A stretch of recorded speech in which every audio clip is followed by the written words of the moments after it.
दहशतगर्दी के खदशात के पेश नज़र CTD पंजाब ने सूबे के मुख्तलिफ शहरों में एक माह में 386 इंटेलिजेंस बेस्ड ऑपरेशन के दौरान 18 दहशतगर्दों को गिरफ्तार कर लिया। दहशतगर्दों से धमाका खेज मवाद, पम्फलेट, नकदी, प्राइमा कार्ड बरामद कर लिए गए हैं। मजीद जानेंगे डॉन न्यूज़ के नुमाइंदे वसीम रियाज से। जी वसीम, तफसीलात बताएगा।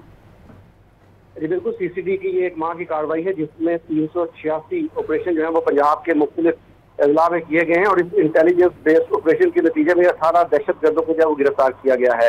तर्जमान CCD के मुताबिक ये कार्रवाई लाहौर, मंडी, भावलपुर, खुशाब, बाबरनगर, भावलपुर, टोबा टैक्सी, गुजरावाला, नारोवाल, पाक समेत मुख्तलिफ शहरों में जो की गई है। इसमें एक इंतहाई खतरनाक दहशतगर्द तंजीम का अहम रुकन जो है वो भी गिरफ्तार किया गया है और इसके हवाले से बताया गया है कि इसने एक शहर में दहशतगर्दी की मुकम्मल प्लानिंग जो है वो कर रखी थी।